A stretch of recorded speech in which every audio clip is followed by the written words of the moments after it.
Grim Monolith, Palinchron, No Mercy. These are just a few of the impactful cards that came from Magic the Gathering's 16th expansion, Urza's Legacy. But those aren't the cards that we're talking about today. Instead, we are going to be talking about the Commander Sleepers, the cheap cards that we think may have some impact in EDH, as it is. And the video starts right now.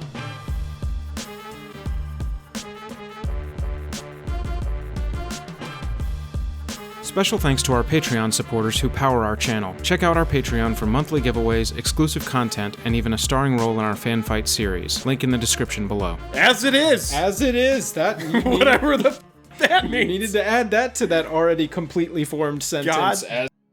Hello and welcome to the day. As it is! As it is. Thank you for spending your time with us. I'm Jake. I'm Joel. Welcome back to another episode of Jake and Joel Are Magic. We are going to get into Urza's Legacy, the 16th MTG expansion, and search through for some Commander Sleepers. But first, if you wouldn't mind, by the end of the video, hit that subscribe button. It really helps us out. Best way to support the channel as we continue to grow. Let's go ahead and start talking about these cards. It is notable. Joel, what is the big important thing that we need to tell everybody? What's the news? This is the first set in MTG's history where foiling was placed upon cards, and those foiled cards were randomly placed into boosters, and collectors around the world rejoiced. That's right. And a card, Grim Monolith, is the most expensive card in this set. And if you have a foil one, it is 10 times the multiplier. It's like over $1,000, $1,200. But we already said we're not talking about Grim Monolith. We're bringing you the sleepers from this set. We have two featured uncommons today. Yes. Uncommons that we think have exceptional playability. Yeah, Viashino Heretic's the first one. And you get a 1/3 butt, so it does dodge, 1 damage to all creatures and 2 damage to all creatures, but not 3 damage to all creatures. However, It has an ability on it so that if you can untap or give it haste, pay 2 mana, 1 red, 1 other, tap it, destroy an artifact, and you get some residual damage on that artifact's controller. Look at this guy. He is just so excited to destroy Soul Rings. Yeah, he's like, He's like, I'm having a great time. He loves it. So, yeah, I'm never leaving this place with these pillars. Repeatable artifact destruction is our first featured uncommon. Our second featured uncommon is Angel's Trumpet. Now, let's go through this. First off, all creatures have vigilance, is how I would assume this reads. All creatures have vigilance. You know what? Screw it. We're going to an Oracle check. And the Oracle text of Angel's Trumpet reads, all creatures have vigilance. At the beginning of each player's end step, tap all untapped creatures that player controls that didn't attack this turn. Angel's Trumpet deals damage to the player equal to the number of creatures tapped this way. So if you're swinging with your creatures, they're not tapping when they're attacking. And if you're not attacking into what I'm assuming is a bigger line on my side that I've built up before I slam down Angel's Trumpet, all your creatures are getting tapped, and all my stuff's getting through the second go around. No, I think that this card is really interesting, man. This is definitely a standout, definitely worth including, especially at uncommon.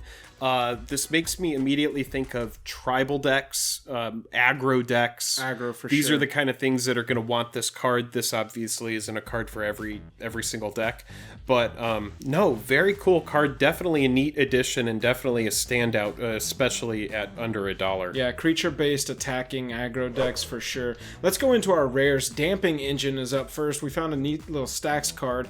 Pay 4 for any player who controls more permanents than any other. Cannot play lands or artifacts, creatures, or enchantment spells. Wait, Jake, am I reading this right? A player who controls more permanents than any other cannot play lands or artifact, creatures, or enchantment spells. So this could actually hit multiple people at the table. Yeah, this is just like if you have the most stuff, you're done doing stuff, you're gonna sit. Yeah, but even if you have the second or third most stuff, you can't do anything. Yeah, it's an interesting card, and it's definitely a stacks card, and it's doing a lot for 4 mana. And again, this is one of those cards that's like really spicy. I think it's one of those cards that, it's classy casual over here. Yeah. And it's one of those cards that I think about, you play this if you kind of want to like turn some heads for a budget. I think it's one of those funny cards. But yeah, I definitely think, Urza's Legacy is a smaller set. Yeah. And so you're going to see today, we only have 4 cards for you today. We have one more card after this one. And one of the big reasons for that is, it's just, we're not going to tell you that certain cards are good just to say, hey, this card is good, or hey, this card is interesting. For sure. If we don't think it is. Yeah. So this is a very stacksy card, like Jake said. It's kind of a build around. You are specifically going in on this type of effect if you're running this in your deck, because you could shut yourself out. Essentially, the only person that can play stuff without sacrificing a permanent to ignore this effect is the person with the fewest permanents on the battlefield. So, it's a huge board stall. Oh, it's yeah. just like, and you're going to want to create, some kind of way for yourself to have a 0/1 thrall or something at the beginning of every upkeep, so that you can sack that to the damping engine and just keep on going. And that's a way, honestly, that an opponent can get out from under this effect as well. Well, but also think, you could still cast instants and sorceries. Sure. So it's shutting you out of lands, artifacts, creatures, and enchantments, stuff that are permanents. Right. So, yeah. Yeah, it's a very interesting card. The next one up is very interesting too, Subversion. 5 mana, it's a little pricey on the CMC, but during your upkeep, each of your opponent loses 1 life. Gain 1 life for each 1 life lost this way. Jake, are you familiar with Combal, Console of Allocation? Whenever an opponent casts a non-creature spell, that player loses 2 and you gain 2. I've played many games where a Combal gets played onto the board very early and never gets answered, gets suited up with some Lightning Greaves or something, and that effect just slowly bleeds the whole table down, and suddenly you're like, everybody's at 20 and you're at 70 something? What is going on? Subversion, yeah. I think, is that same kind of thing where it's just like, at first it's like, it's nothing beans, I'm not going to worry about that, but then you're going to look up and everybody's going to be low and one player's going to be high on life total.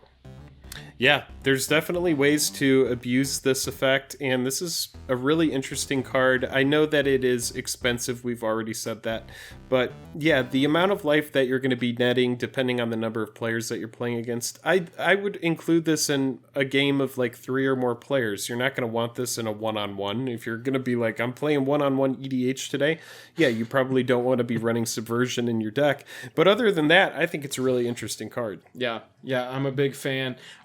That takes us back to Heretic. Like Jake said, this is a smaller set.